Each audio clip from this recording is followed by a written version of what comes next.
On your side, NBC12 News at 11 starts with breaking news.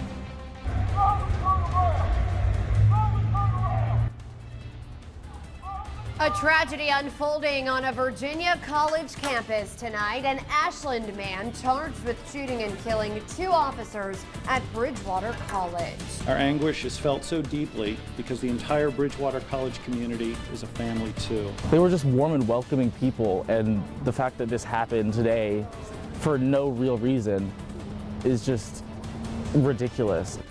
And tonight, those 2 officers are being credited with the lives they inevitably saved, including students from all around the Commonwealth. That's the family about 120 let us know that there was a shooter on the campus and that she was preparing to go on lockdown. A text message that would drop any parent's heart to their stomach. We've been on your side since this story first broke on First at 4. And our team of coverage continues tonight with AJ Nwoko. The investigation into this double murder continues on the Bridgewater campus. That's where we find AJ Nwoko. He was the first local reporter on the scene. Now bring us up to speed, AJ. What's going on there tonight? Definitely. Right now, the scene has definitely calmed down compared to what you saw earlier this evening. However, police say they're still going to be out here all evening long. There's still a sadness in the air, much of that caused by the suspect, 27-year-old Alexander Wyatt Campbell. He's facing 2 capital murder charges. And students we spoke with saying they're still trying to wrap their minds around the damage he has caused to this once quiet college town. I turned a corner and I heard like 4 or 5 gunshots and people running. 4th-year student Kai Bowman says he was right there when an armed gunman opened fire at the Bridgewater College campus Tuesday. One of my friends, he actually ran up to me and he was screaming like, "Get inside now, there's a shooter on campus." So me and my friends just immediately ran inside. Police initially received reports of a suspicious man located near Memorial Hall. A campus police officer and a safety officer went to question the suspect before the gunman, known as 27-year-old Alexander Wyatt Campbell of Ashland, opened fire. Those shots rang out around 1:20 p.m., taking the life of 2 officers known as the Dynamic Duo. Everybody knew them. They were a big part of our whole campus culture. Those officers were John Painter and J.J. Jefferson, friends so close that Painter was even the best man in Jefferson's wedding this year. Students say they were a big reason the campus felt safe. They were just warm and welcoming people, and the fact that this happened today for no real reason is just ridiculous. Campbell took off on foot and a massive manhunt involving more than a half-dozen police agencies ensued. Campbell made it to the town of Bridgewater and attempted to wade through the river and onto an island to make his escape. He was quickly apprehended by police just before 2 p.m. The university immediately placed the school on lockdown for several hours. Hours after the all-clear was given, students began pouring from the buildings they were locked down in. College president Dr. David Bushman finally offered his peace and condolences. What happened here today is senseless and tragic. It's heartbreaking. Our anguish is felt so deeply because the entire Bridgewater College community is a family too. For a college that was once named one of the safest in the state just last year, Bushman says it will take an entire community to heal from the loss of 2 of Bridgewater's finest. People we love have lost people they love. I'd ask you all to keep JJ and John, and especially their families, in your prayers. Back live now, Virginia State Police says many police agencies will continue to be on scene throughout the evening. Right now, what they need from the public is any bits of information that could assist in this investigation. They're asking that anyone with that information contact Virginia State Police's Culpeper Division at 540-829-7400. We'll be sure to let you know anything new that comes out of this as we know it. That'll do it for us now here in Bridgewater. AJ Nwoko, NBC12. Thanks, AJ. And Governor Glenn Youngkin has ordered flags lowered to half-staff tomorrow. He released a statement tonight on the deaths of these 2 officers, saying, quote, "My heart is broken tonight by the tragic loss of of 2 officers at Bridgewater College today. These officers were dedicated to protecting the students and faculty of the college, and I have ordered that the flags of the United States of America and the Commonwealth of Virginia be flown at half-staff tomorrow to honor their memory and courageous efforts. The First Lady and I ask Virginians to keep their families, friends, and the Bridgewater community in your thoughts and prayers during this difficult time. And tonight, we're learning the suspected shooter has local ties. 27-year-old Alexander Wyatt Campbell is an Ashland native, and this is not his first run-in with the law. Within 30 minutes of the shooting, a large contingent of lawmen had the suspect surrounded near the banks of the North River in the town of Bridgewater. This video of the takedown was shot by Bridgewater resident David Yarber. You can see the suspect obeys commands to raise his hands and slowly back up, eventually dropping to his knees and surrendering. At some point in this ordeal, the suspect had been shot. The man, identified as Alexander Wyatt Campbell, 27 years of age, was suffering from a non-life-threatening gunshot wound. Soon after this mugshot was taken, a better picture of who Alexander Wyatt Campbell really is started coming into focus. A former Bridgewater student, Wyatt as he's known, had been on the college track team, and apparently running had been a passion dating back to his time at Patrick Henry High School in 2013. But don't be fooled by the wholesome snapshots.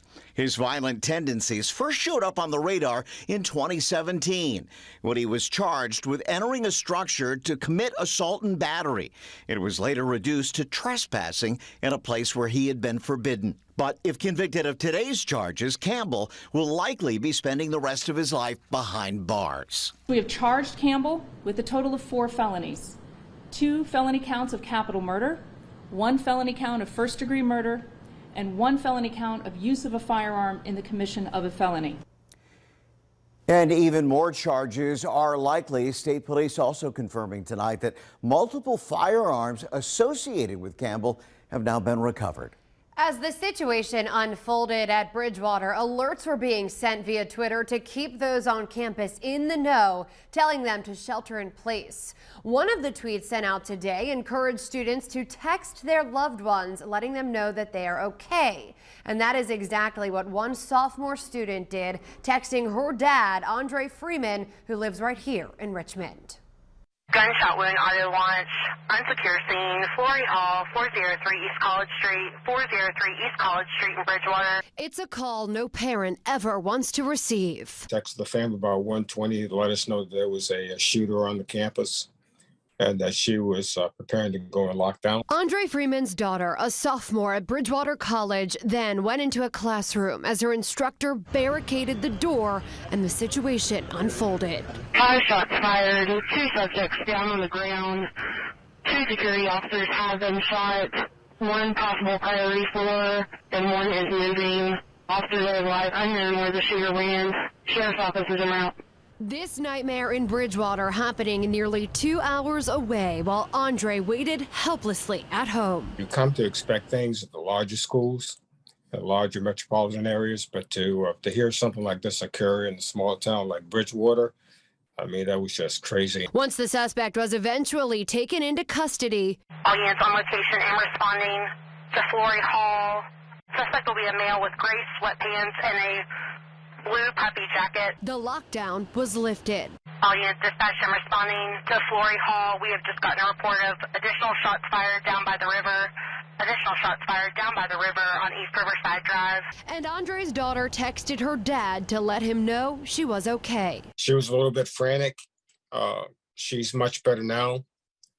She texted about 5 minutes ago that they were the lockdown was over and they were pursuing back to their dorm. So, I'm very happy the way things ended up, that nobody else got hurt. Andre breathing a sigh of relief tonight that his daughter is safe, thanks to the heroic actions of the selfless officers who gave their lives to protect kids just like his. That's a tragedy in itself. I mean, they are trying to protect others, and then they become the ones that are shot. Tonight, Freeman telling us that his heart goes out to the officers and their families as they work to protect the kids on campus. Now, we want to encourage you to stay with NBC12 for continuous updates on this tragedy. As new updates come in, we will send out alerts through the NBC12 News app even when we are off the air. Simply search for NBC12 in the App Store. Today in Henrico, a teenager facing charges for bringing a stolen gun to Henrico High School. Police were called to the scene at about 2 o'clock this afternoon. No word on whether this teen is a student there. Tonight, he is in juvenile detention on several gun charges. We have a vaccine alert for parents with younger children tonight. Today, Pfizer asking U.S. health leaders to authorize COVID-19 vaccine doses for kids 5 and younger. 19 million children under the age of 5 are the only group not eligible for a COVID vaccine. This would be for kids as young as 6 months old. If it gets approved, shots containing just 1/10 of the dose given to adults could be available as soon as next month. Meantime, VCU joining a growing list of state-run schools who are dropping their vaccine mandates for students. This comes on the heels of Attorney General Jason Miyare's legal opinion saying public universities cannot require students to get the COVID vaccine. VCU will still require masks indoors and at outdoor events with more than 50 people. Over 95% of VCU students are vaccinated. The vaccine mandate remains in effect for students working in the hospital or in clinical settings. Today, the ACLU files a federal lawsuit over Governor Youngkin's executive order that eliminates the school mask mandate. That suit filed on behalf of several families of students with disabilities. They're arguing the repeal puts their children at greater risk of getting very sick from COVID-19. The issue, Ed, in this lawsuit is really federal law. It's 2 laws in particular. One, the Americans with Disabilities Act, and the other one is called the Rehabilitation Act. And both of those laws include protections for kids with disabilities. The suit argues the repeal violates the act because the students rely on their school districts to be able to make accommodations, and argues those kids are now having to choose between their health and well-being at school. Turning now to our forecast tonight. Clear skies on this cold, brisk first evening of February. Meteorologist Megan Wise joining us now. Megan, a warm-up is in the future. We do have one day or maybe a day and a half, Simone, where temperatures will be above average. A little taste of spring for Thursday. Apart from that, though, it'll feel like winter. Tonight is cold. Most everyone is in the 20s. 28 right now in Louisa. We have 26 in Farmville, 27 right now in Chesterfield. Upper 20s in Tappahannock. We have 28 in New Kent County. Still 33 in Richmond. We have 31 down towards South Hill.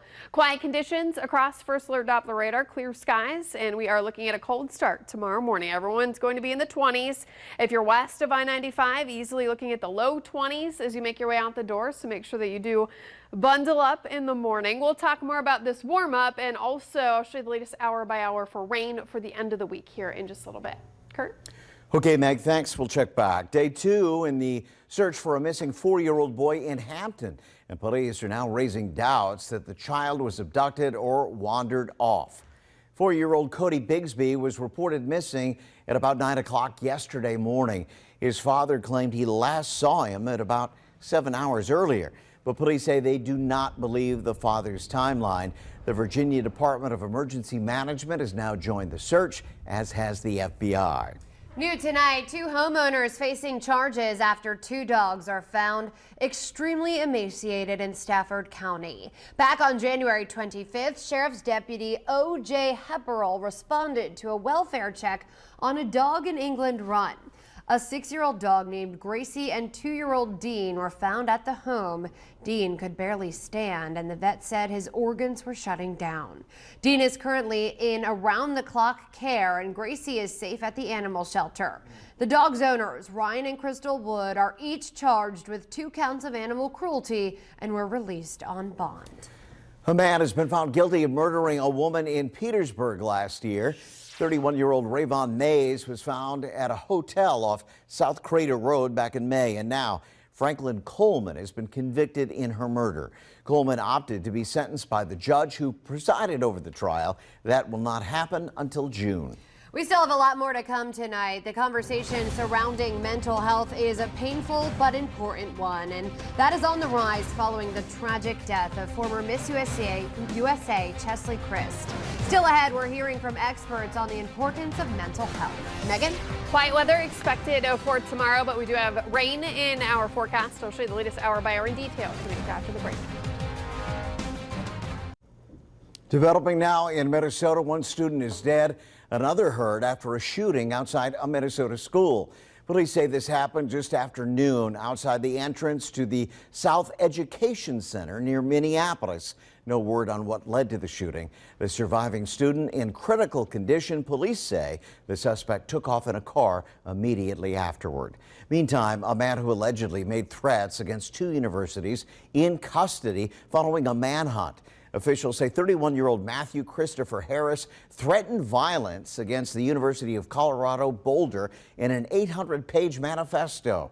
That manifesto was then mailed to UCLA. That's when officials got involved, tracking Harris to Colorado. A manhunt sparked school evacuations and a mandatory shelter-in-place order. Harris tried to buy a gun in November but was denied. Harris is being held on state charges, but those charges could be upgraded to federal very soon. Now to a heartbreaking story that's sparking important conversations about mental health. Former Miss USA Chesley Christ jumped to her death in New York City on Sunday morning. She was just 30 years old. On Your Side New at 11, Riley Wyant talked with local mental health counselors about the tragedy. The tragic death of Chesley Christ was a shock to everyone who believed she had it all. Therapists say it's hard to tell when people are struggling, but there are some things we can do.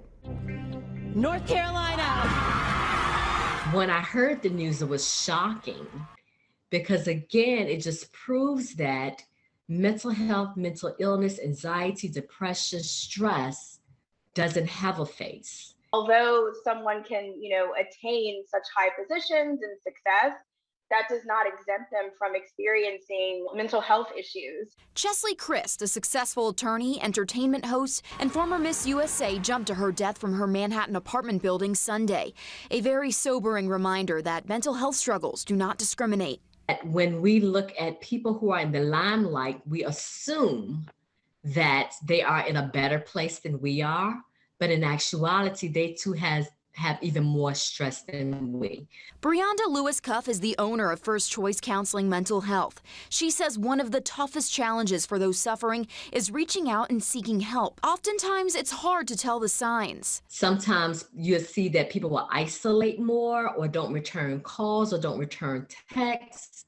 You may see people, drinking more. You may see people, just not being their true self. Jasmine McLaughlin is a licensed clinical social worker and founder of Empowered to Thrive Counseling and Wellness. In Chesley's case, add to that being a woman of color, a member of a racial minority group, and experiencing microaggressions and just all of these factors, being in the public eye.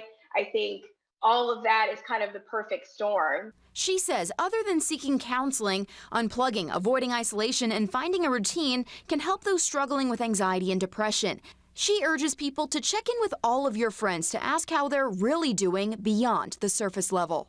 Taking care of your mental health also means taking care of your body as well. That means making sure that you're eating enough, drinking water, getting enough sleep, and not overdoing it with alcohol. On Your Side, Riley Wyant, NBC12 News. Accurate, reliable, breaking weather specialists. This is NBC12 First Alert Weather. Forecast tomorrow stays quiet. We'll see some clouds mixed with some sunshine. Temperature-wise, right close to average. We'll climb into the upper 40s again. Warm up still expected for Thursday. It's going to be short-lived. It's not going to be around here long, but Thursday we'll have afternoon highs at 60 degrees. If you're south of I-64, you may have several neighborhoods in the low 60s, so well above average. And then we'll be watching a system that's going to increase our chances for rain. Could even wind up seeing a few showers Thursday, but the bulk of the rain is going to be overnight Thursday through Friday morning, afternoon, and could linger into the evening as well. Right now, though, quiet conditions. We have a mainly clear sky on first alert Doppler radar. Temperature-wise, it's a cold evening. We have upper 20s, Tappahannock to New Kent. We have 27 degrees. Louisa, Goochland County down into Chesterfield. You're at 27 degrees. Overnight lows will fall into the mid-20s, so another cold start tomorrow. Make sure that you do bundle up as you make your way out the door. We'll be close to 40 at 11 o'clock. Forecast highs near 50 degrees tomorrow. Not a bad day whatsoever. Again, we'll see some sunshine mixed with some clouds. No problems for your commute tomorrow evening. We are staying quiet tomorrow night. And as we look ahead to Thursday, there's going to be a major winter storm that's taking shape back to our west. Well, back to the west. But take a look. This is Thursday morning. We've got snow from Missouri stretching all the way up towards Ohio. They'll be looking at a ton of snow in these areas. Also of concern, well back to the west, is going to be significant icing. Looks to be taking shape through Kentucky and points farther back towards the northwest. For us, as we go throughout the day on Thursday, we'll see a good deal of cloud cover. Again, more mild. We'll have afternoon highs close to 60 degrees. Carolina, a few showers here and there, but I think the bulk of the precipitation is going to be slow to get here. So a couple of light showers possible during the day Thursday, but notice not until late Thursday, overnight into early Friday. This is Friday morning. We're looking at rain likely, so find your umbrellas. You'll need them Friday morning, continuing throughout the afternoon. And this looks to continue through your Friday evening commute.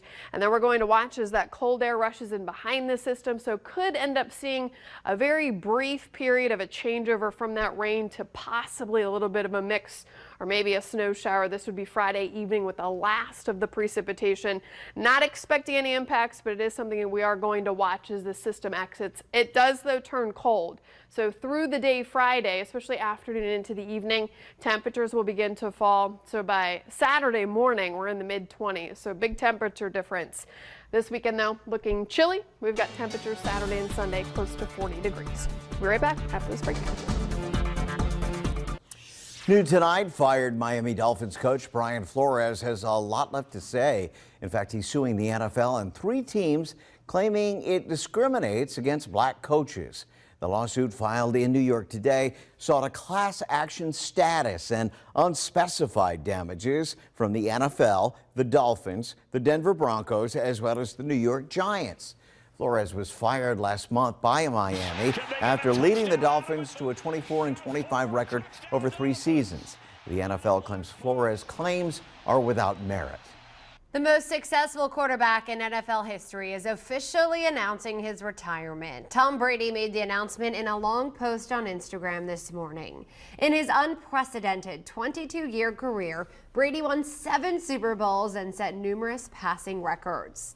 He has long stated his desire to spend more time with his wife, supermodel Gisele Bündchen, and 3 children, despite still playing at the top of his game. The 44-year-old goes out after leading the Tampa Bay Buccaneers to a Super Bowl title last season and NFC South championship this season. Also in NFL headlines, the Washington football team tomorrow morning will announce its new name. This comes 18 months after the team retired the longtime name Redskins. The team will officially announce the organization's new name, logo, and identity tomorrow morning live on the Today Show. There has certainly been speculation surrounding the new name. Most are reporting that the Commanders is the next name, but we won't know for sure until tomorrow morning. And the NFL season rapidly coming to a close, and while TB12 won't be in the running this year, the Rams and Bengals are. And remember, NBC12 is your home for Super Bowl 56 come February 13th.